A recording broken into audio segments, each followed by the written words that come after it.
Today we're going to take a look at this Compaq LTE Lite 25. I got actually two of them for 30 bucks on eBay, and I received them yesterday. I have this one here. Looks like it's in okay shape. Battery doesn't stay in. The battery's right off to the left, as you can see. The second one also has the exact opposite problem. The battery doesn't come out and is in quite rough shape. I actually did clean it up before I started this film. But today what we're going to do is we're going to get it to the point where this laptop will at least start up. And first thing is first, before I go into this, if you follow the vintage computer community, you probably noticed that a YouTuber named UXW Bill has already did this. And yes, that is correct. He went into great detail in disassembling this laptop and taking a look at the components inside. Well, there's a couple things that UXW Bill didn't have. Is one, we have a docking station, which I'll get into, and I'll get into later of why we're gonna dig that out. And we also have what most people don't have. We have a working power brick for this laptop. It uses a very special 3-pin proprietary plug, which most people don't have. And in case you are looking for one for your LTE Lite, I'll hold this one up here right now so you can see what the part numbers are, and you can go get one on your own. But before we do anything else, let's see if this laptop will turn on. As you see, this one has some, looks pretty rough in the black in the back as well.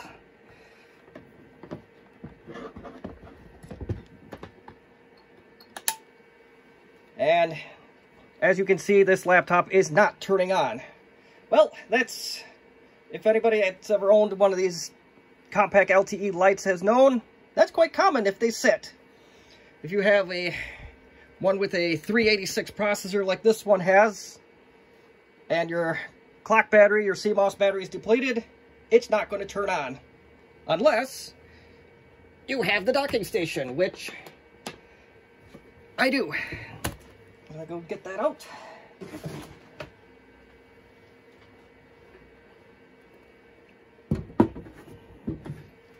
So you can get that guy in the video. I got this guy from a nice gentleman over in New York. He had a LTE Lite 20 he sold me. I bought it because I had a working diskette drive, which is actually very rare these days. But this particular one has a 5 1/4 floppy drive on it that he added at some point.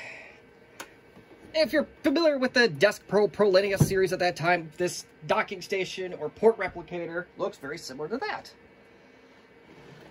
Now, keep in mind before we continue, if you have a 486-based Compaq LTE and it doesn't turn on, and your power light is on the AC adapter, like this one has the green power light, then you likely have bigger problems.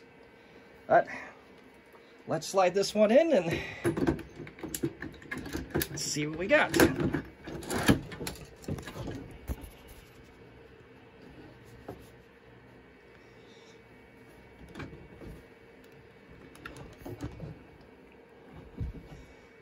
Alright. Camera work is not perfect by any stretch of the imagination, but anyway, you will flip the power button, which is right there. You may or may not be able to hear a fan going. Actually, no, you won't, because it helped to plug it in first. Good news is it's just a standard power cord like you would use on any standard desktop computer. So I'll get that plugged in.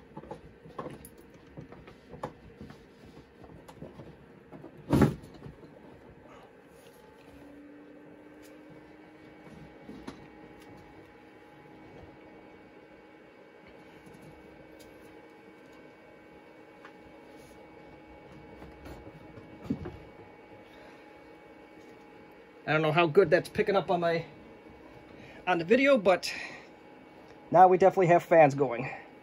So let's see if the computer turns on.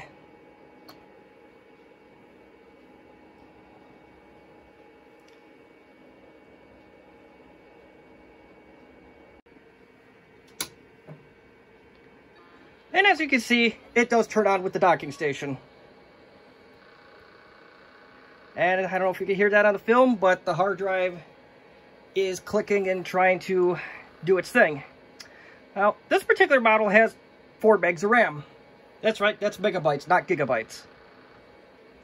And it's taking a little bit longer because it's trying to read that hard drive.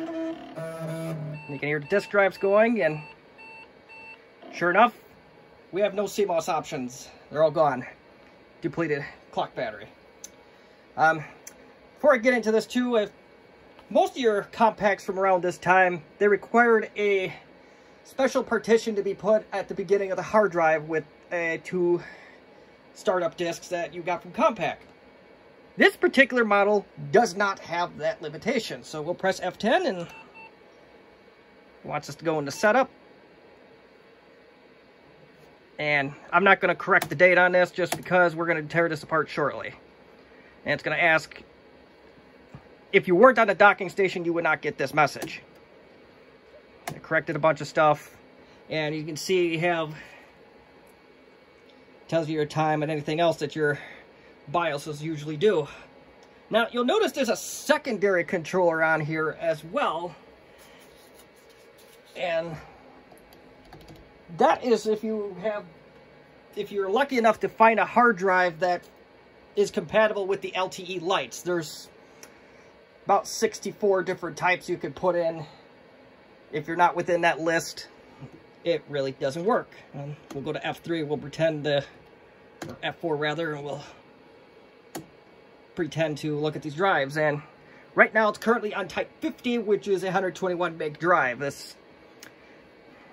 My guess is it probably has the original Compaq hard drive in it, or Seagate or Connor, or whatever they decide to use. If you go through this list, it'll give you various drives, and if you can find one that matches the cylinder, sectors, and heads count, you can use it in this laptop. It does have a Type 65 as well, which comes up with zeros, but I haven't had any luck trying to get anything to enter in that. The later Compaqs, like your ProLineas and desktops, Pentium 1s, if it's not in that list, it defaults to Type 65 and it automatically detects. I haven't had such luck on these, so. Anywho, we'll save the changes. We'll pretend it's 1990.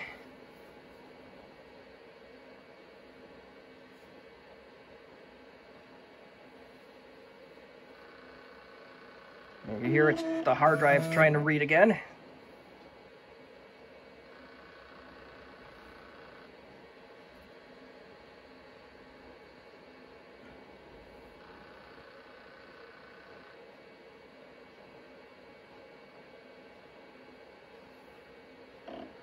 And now it says a disk error. So we'll just resume for now, as I assume it's probably going to try and read that disk.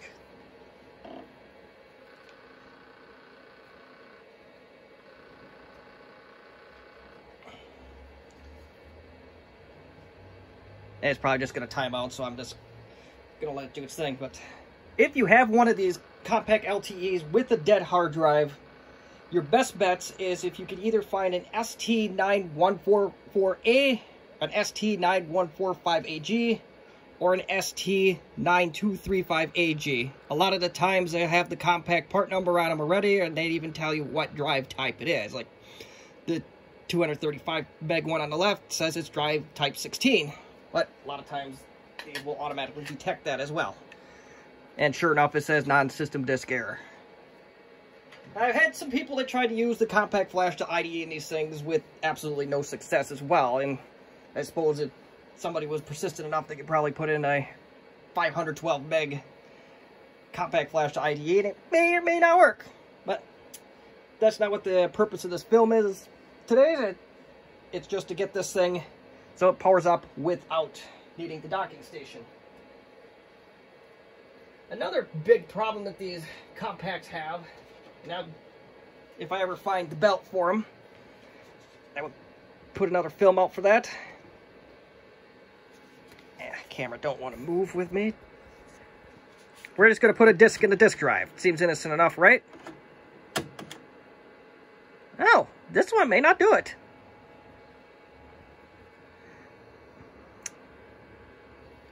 Let's see what we get.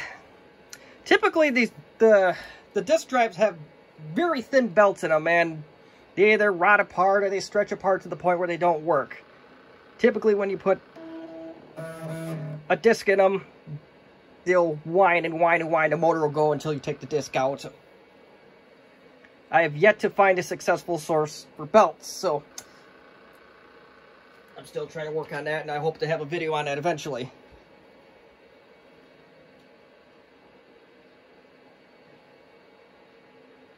See, now it's trying to read the disc. I know you can't tell, but it's trying to...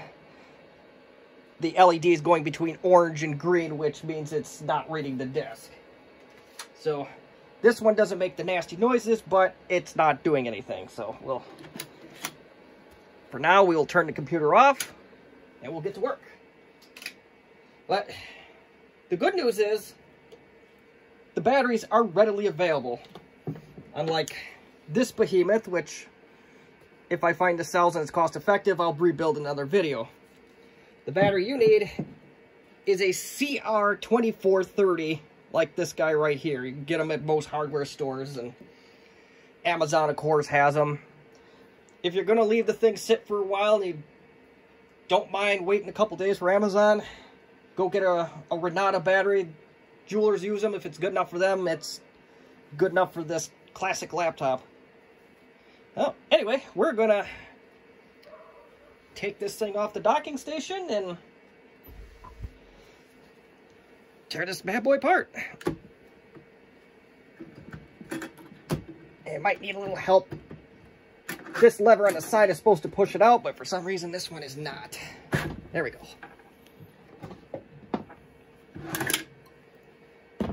Get the docking station out of the way.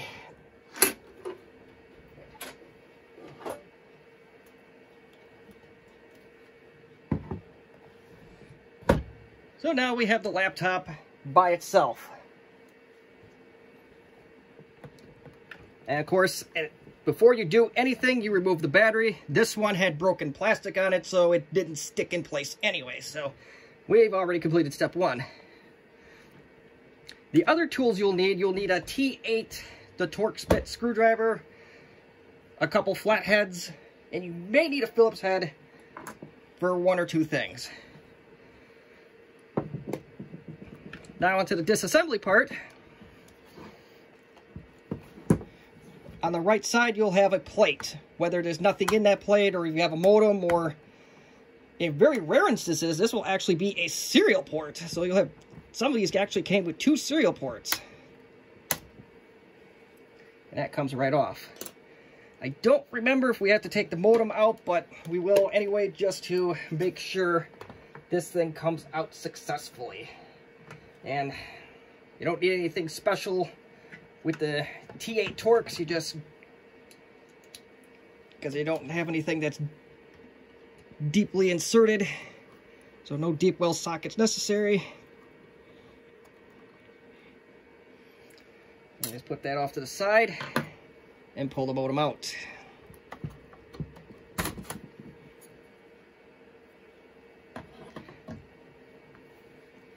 The next thing you want to do is you may have to open up the laptop quite a ways for this next step. Because the next place you want to go and tear this laptop apart is on the back here. You'll see there's 3 tabs, right? So you just got to get may have to start with a thinner screwdriver. There's one underneath here.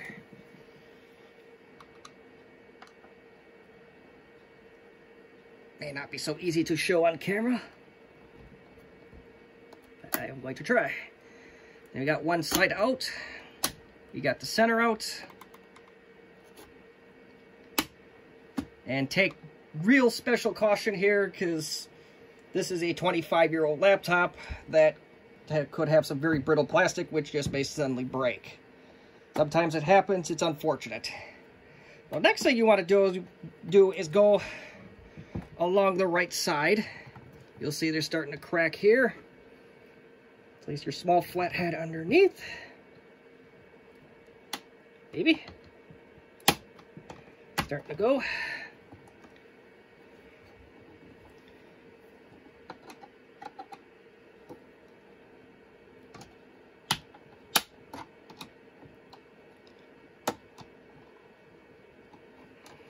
Once you have that side pretty much off, you go onto the other side and you do the same.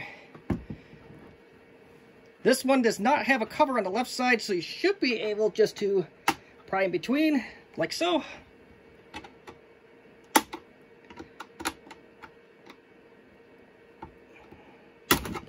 And that's not what I intended, but I have other parts for these. But regardless, be very careful with very old plastic. And you just go and very carefully go around the front of the laptop.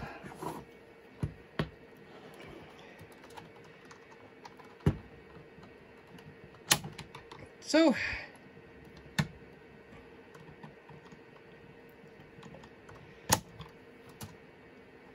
it's almost a toolless design. Almost.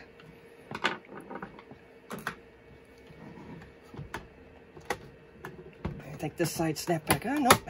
And that keyboard cover is off. So now you are staring. The top half is pretty much your motherboard, and obviously the bottom half is keyboard.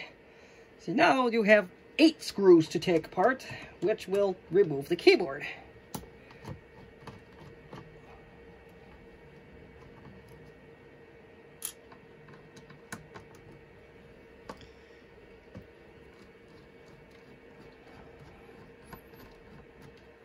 They're pretty easy to distinguish. The longest screws will be from the keyboard. I believe there's only 10 total screws that we're actually going to take apart. It's a nice thing about these older computers is that everything's pretty much modular.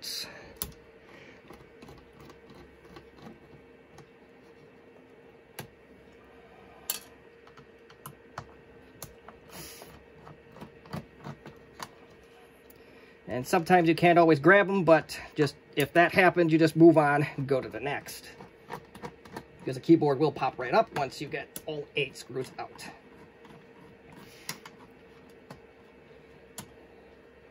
And ribbon cables are very sensitive. So this next part is we're going to remove that.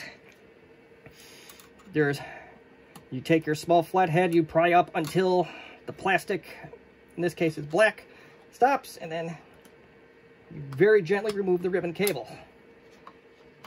And then you can remove your keyboard, get your screws that may or may not be stuck. Like so. Set that off to the side. And sure enough, I see what I thought I was going to see with this hard drive. It is a Conner hard drive. It's a company that like to take shortcuts. Now, I know I said I recommended Seagate, which I know has their own checkered past, but they don't have the problems that the Conners have. The Conner hard drives have a tendency to, they have a rubber head that likes to melt after time and it just sticks. There's a temporary fix for that, and there's also a permanent one, but for the purposes of this video, we're going to try and use this hard drive. We're just going to do the temporary fix. To remove it, very carefully with your flathead screwdriver. I have to remove myself here. There's a very small tab. Just pull on it on both sides, very similar to the keyboard. Hard to show on film. And very gently pull on the plastic ribbon cable. And then the drive should come out. Something that's kind of unique to these laptops and maybe other early 90s laptops is that the PC speaker is actually ran through this ribbon cable. And yeah, sure enough, this is a Conner hard drive. And it looks like original. So we'll set that off to the side. The diskette drive will be next.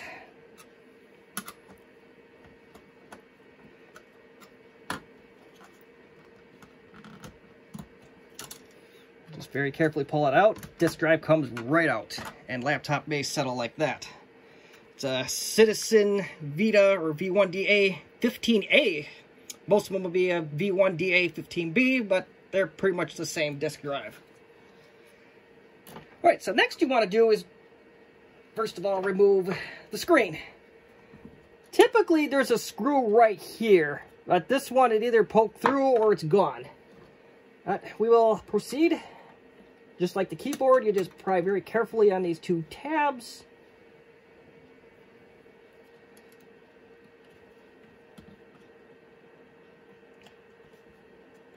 If you have a LTE Lite with a trackball, this will not be a ribbon cable like this. It will be a much easier piece to remove. The connector is very similar to one you see on the hard drive.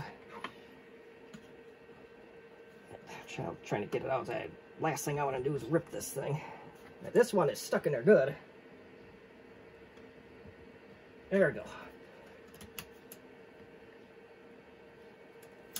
Oh yeah, so sure enough, this one did have a screw in it at one point, but it looks like it broke off.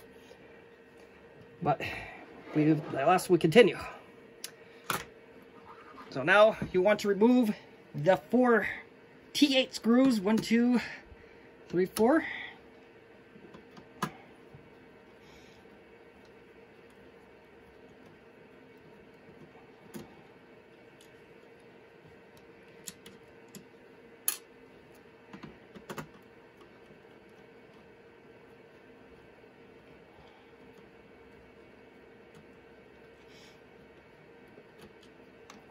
As you see, some of this plastic's already broken pretty bad, so this one may not be completely worth restoring, but you can at least see the process of how to get one of these to turn on if they don't.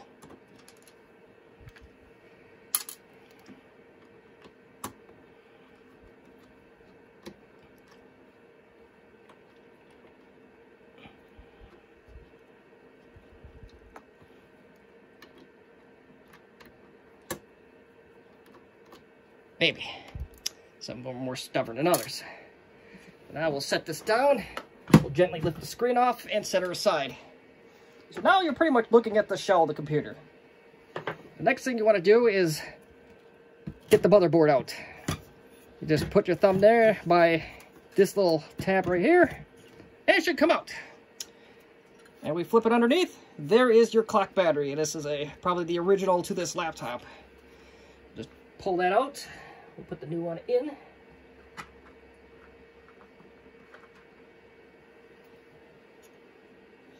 Might be a better way to do this. Set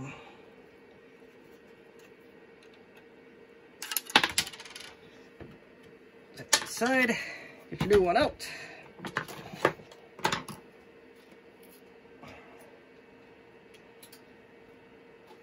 Okay, so now we got the battery out. Let's put it right back in. And we'll start to put this laptop back together.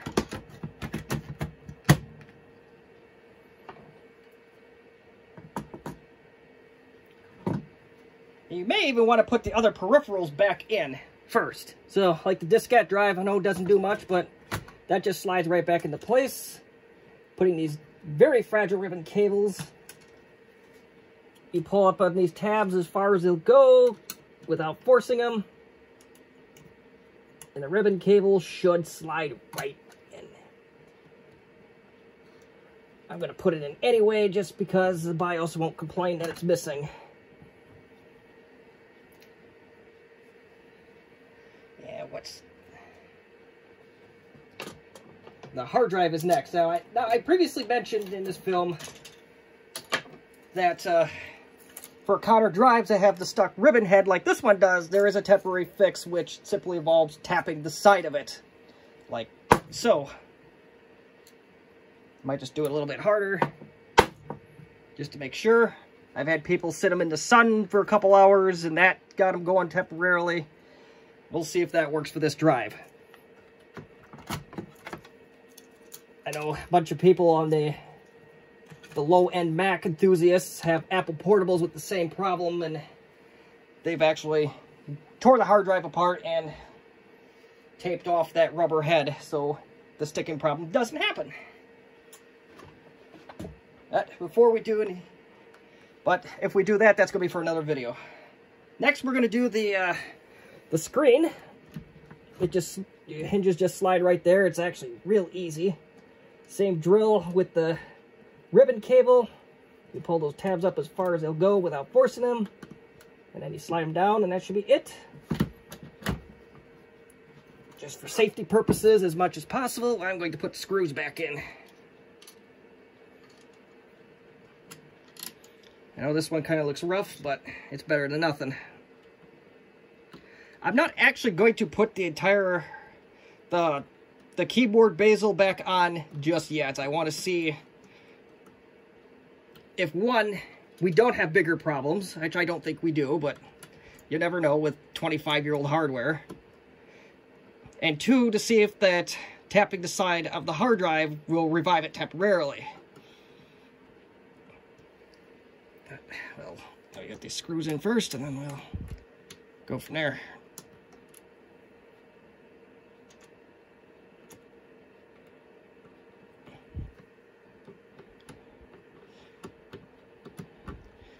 I may have to line them up slightly. Try this with my right hand.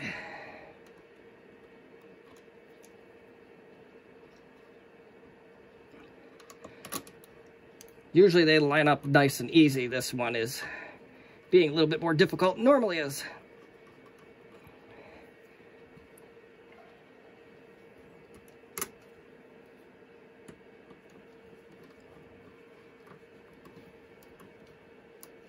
All right, so those are secured in now. Last thing to do before we put power to this and power it up, we'll put the keyboard on. I'm not going to actually fasten it down yet until we know that we are good. That the computer turns on without a docking station. Alright, so I think that's it. Yep.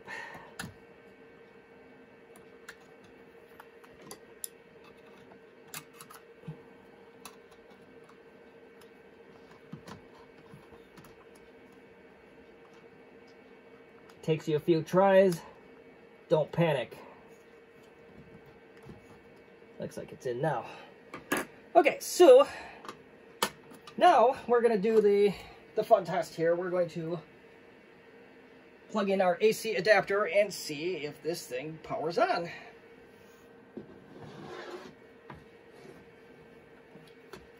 Get my tools out of the way here. And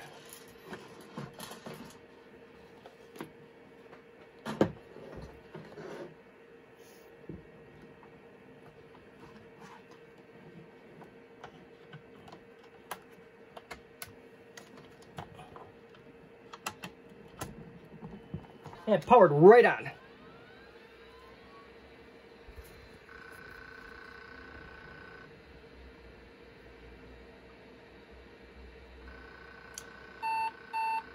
And if you hear that noise, oh, you know what I forgot to do? So tapping this hard drive did not work.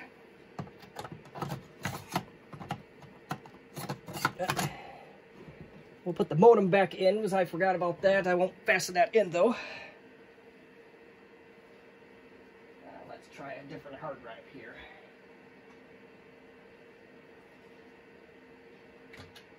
Yeah, we'll do the other 120 meg drive, and this is something that you'll get a little bonus here.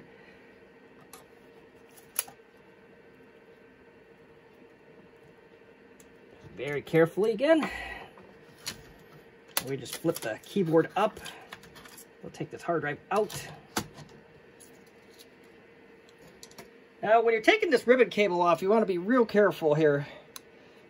If you nudge a real small screwdriver in between, when you get it to the point, you may have to do this on both sides a couple times. Just until you get started. May have to go down the middle here. If you break this ribbon cable, you are not going to find it.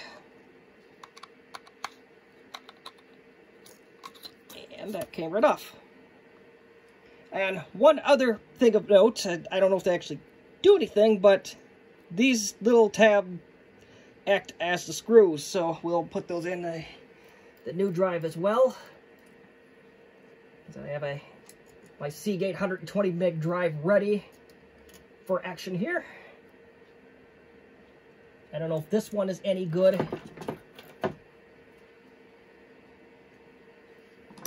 If not, we'll try the 235 meg Seagate. So I seem to recognize this drive, and it looks like it has corrosion on it, so I am not optimistic that this particular drive is going to work.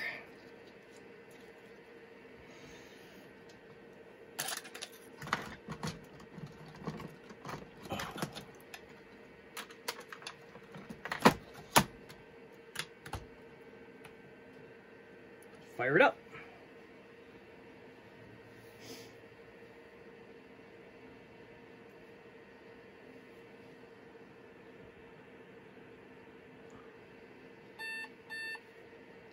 Still is not happy about a COM port configuration error.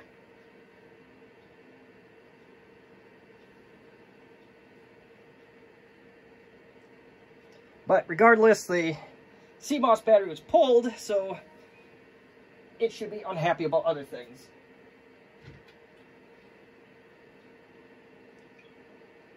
Yeah, this hard drive is not spinning up either, so I'm going to turn this computer off, and we'll put the other, my 230 some meg drive in instead.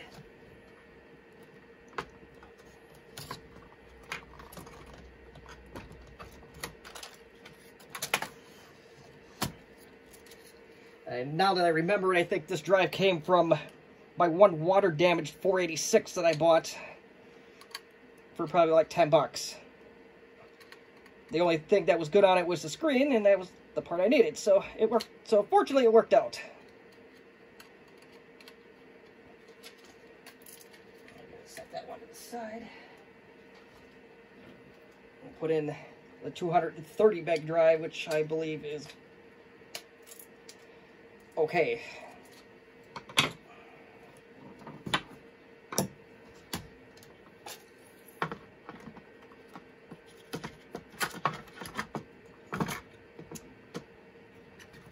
I forgot to put those rubber bumper things in there, but once we verify functionality, I will put them in.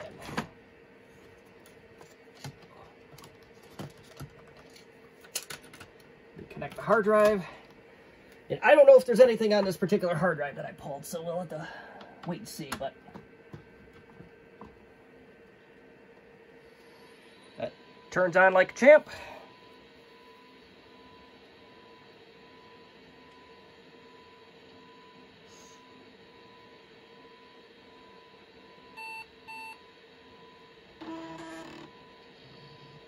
And hard drive spins up like a champ. And now it's asking to go into setup, so we'll do that. And go English, or whatever language you speak. And this one didn't configure as much as I was going to do, but regardless, it kept the time, which I'm really surprised about, but it sees the correct hard drive. It sees a 209 megabyte hard drive. I kept saying 230 for some reason. If you need to change anything, you just press F4. We'll change it to the correct date, which is 10/28/2020, the day we filmed this. And the time, it's in military time. And if that's a couple minutes off, I don't care. When you're done, you press Escape, F3, to save the changes.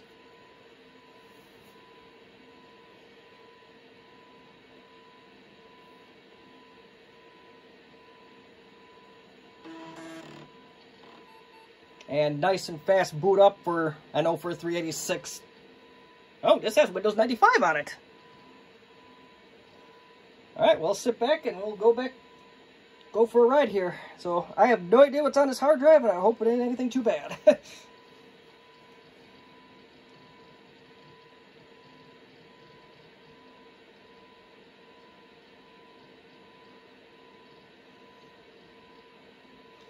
Do keep in mind it is a 386, so that is not going to be fast.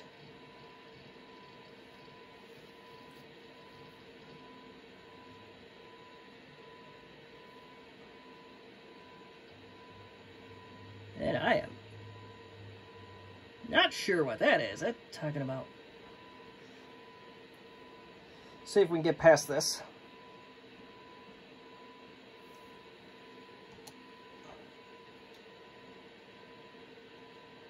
This particular notebook only has 4 megs of memory, which is absolute bare minimum for Windows 95. So, let me see if I have a RAM module, which I can show you that once I find one.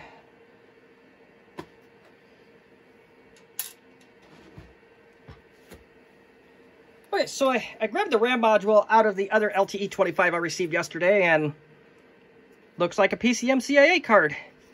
One thing to note is that these are generally not interchangeable with your 386 or your 486 base LTE Lites. The pin configuration is slightly different.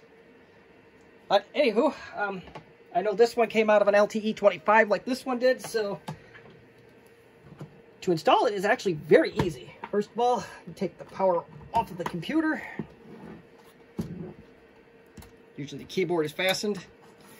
Take the cover off and whatever peripheral is there.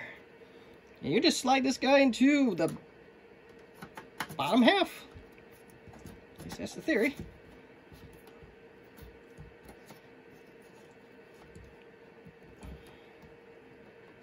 And it'll snap right in. We'll put the modem back in and we'll... I think I actually had it in wrong the first time. There we go. So now the modem is in nice and secure. We'll plug her back in and we'll give her another whirl.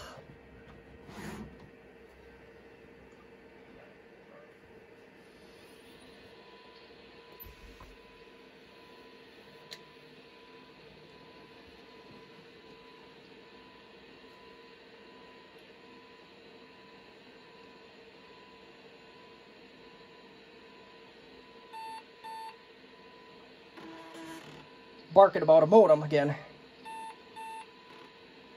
And a memory size there. We'll go F10, we'll see what it says.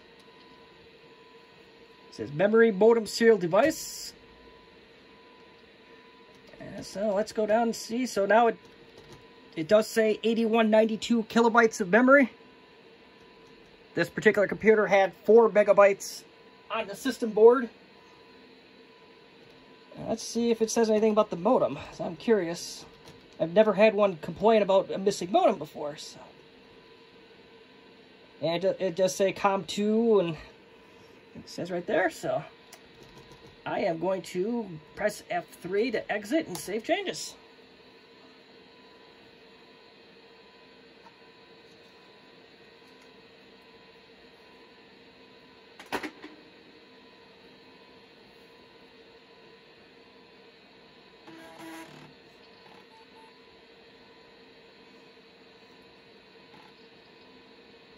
And so far, I went back to Windows 95.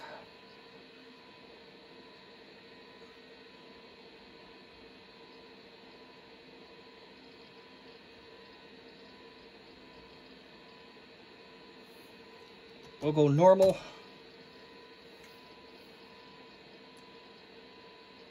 I believe these, the later LTEs can handle upwards of 24 megs of RAM or 20 megs of RAM. I'm not sure which one.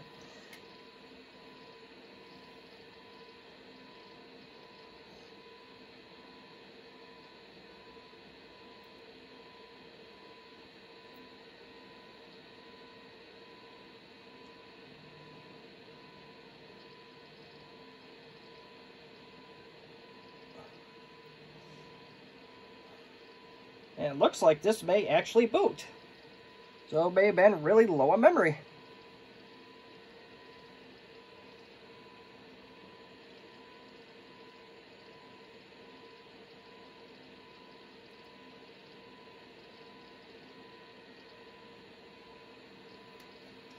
It is taking its sweet time though.